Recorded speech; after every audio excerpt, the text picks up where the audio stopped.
কাজিৰঙাৰ নিৰ্ধাৰিত সংবেদনশীল অঞ্চলত আমাক পঞ্চ তাৰকা হোটেল নালাগে, কোনো পুঁজিপতিৰ উদ্যোগ নালাগে। যদি তাৰ বাবে অসমৰ উন্নতি নহয়, সেই উন্নতি আমাক নালাগে। প্ৰকৃতিৰ ওপৰত যিদৰে ধ্বংস চলোৱা হৈছে, প্ৰকৃতিয়ে কিন্তু প্ৰতিশোধ ল'ব। শিৱসাগৰ উদাহৰণ, শেহতীয়া উদাহৰণ শিৱসাগৰ। আৰু ইয়াৰ পিছতো যদি এইখন চৰকাৰে একো নিশিকে, একো নুবুজাকে কেৱল পুঁজিপতিৰ স্বাৰ্থত এফালৰ পৰা নদীৰ অৰণ্যবোৰ ধ্বংস কৰাত লাগে, তেতিয়াহ'লে অনাগত সময়ত অসম শেষ হৈ যাব। চিম্পল কথা, কাজিৰঙাত কোনো ধৰণৰ পঞ্চতাৰকা হোটেল আমাক নালাগে। ইতিমধ্যে নিৰ্ধাৰিত সংবেদনশীল অঞ্চল হিচাপে যি মাপকাঠি নিৰ্ধাৰণ কৰি থোৱা হৈছে, সেয়াই বাহাল থাকক। কি যুক্তিত বা কি ভিত্তিত 10 কিলোমিটাৰৰ পৰা 1 কিলোমিটাৰলৈ এই নিৰ্ধাৰিত সংবেদনশীল অঞ্চল সীমাবদ্ধ কৰিব খুজিছে? যুক্তি চবৰে আছে, সপক্ষে বিপক্ষে অগাধ যুক্তি আছে, যুক্তি সকলোৱে দিছে, মুখ্যমন্ত্ৰীয়েও যুক্তি দিছে কিয় লাগে। কিন্তু আমি কম, ইয়াত যুক্তিৰ কোনো প্ৰয়োজন নাই। যেনেকে আছে তেনেকে থাকিবলৈ দিয়ক কাজিৰঙা অভয়াৰণ্যক। কাজিৰঙাৰ জীৱ জন্তুৰ যি বিচৰণ ভূমি, সেই বিচৰণ ভূমি সীমিত কৰিবলৈ কিয় বিচৰা হৈছে? মন কৰক, এইখন চৰকাৰৰ একাধিক মন্ত্ৰীৰ অসমৰ বিভিন্ন প্ৰান্তত সা সম্পত্তি থকাৰ লগতে ৰাজ্যৰ বাহিৰতো আছে।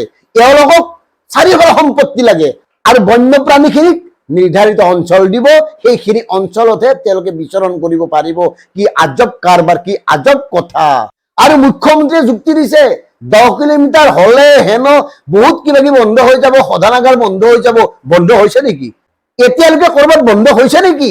এতিয়া যেনেকে আছে তেনেকে থাকক, এতিয়া যেনেকে আছে তেনেকে ৰাখক, ইমানেই কথা।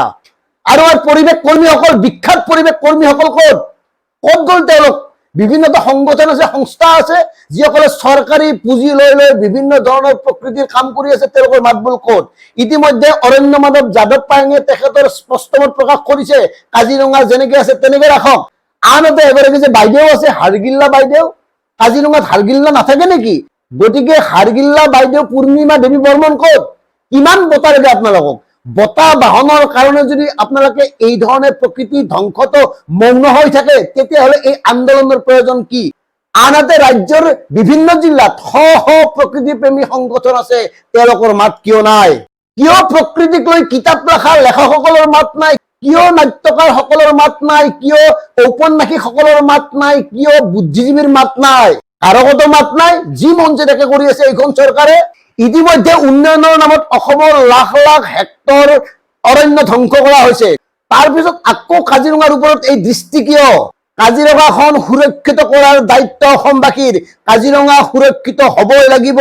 কোনোবাই 5 তাৰকা 6 তাৰকা হোটেল বনাই থাকক, অন্য প্ৰান্তত বনাওক। কাজিৰঙাত চকু কিয়? কিয় কাজিৰঙাত শিলৰ কুঁৱৰী লাগে? কাৰণ বন্যপ্ৰাণীৰ জীৱনৰ প্ৰতি ভাবুকি অনা কোনো এটা নিৰ্মাণ কাৰ্যই কাজিৰঙাত কৰা উচিত নহয়। আৰু কাজিৰঙাৰ বন্যপ্ৰাণীৰ প্ৰতি ভাবুকি সৃষ্টি কৰি যাতে কোনো ধৰণৰ উদ্যোগ খনন কাৰ্য হ'ব নোৱাৰে, সেইবাবেই 10 কিলোমিটাৰ নিৰ্ধাৰিত সংবেদনশীল অঞ্চল হিচাপে ঘোষণা কৰি থোৱা হৈছে।